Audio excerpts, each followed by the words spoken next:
they have tools that can make what will get them defeated not easily achieved.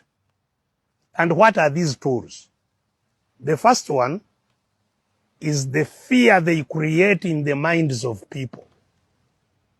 So you find you are organizing a terrified society, fearing that maybe if they are seen to act against those with power, they will be killed, they will be tortured, and that's why the junta finds it convenient to show how dangerous they are.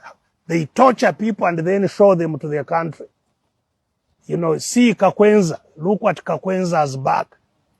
If you play with us, this is how you will look.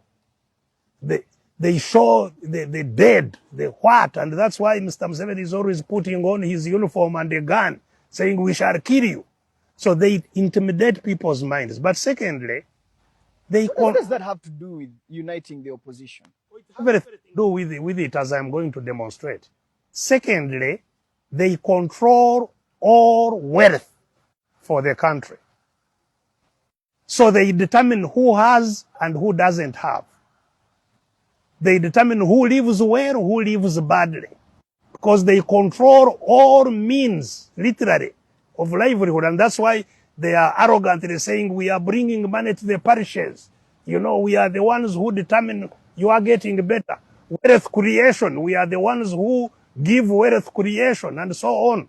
So they control livelihood. They control businesses.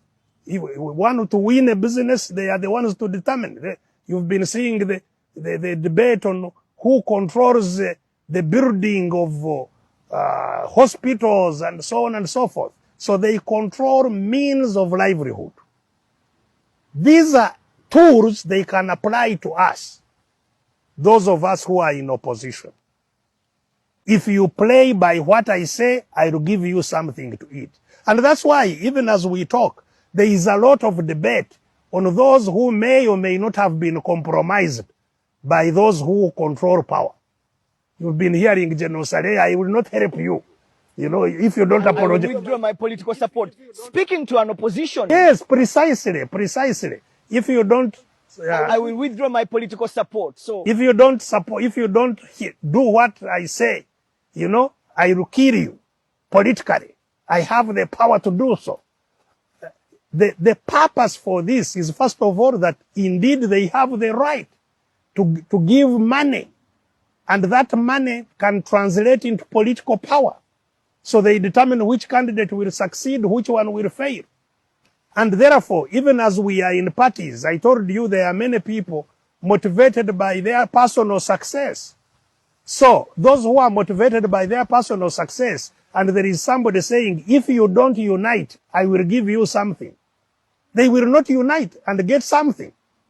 So there are factors that undermine unity of leaders. But there are those who have nothing to benefit individually, the population. And the population is ever united. That's something most of the people in the media miss.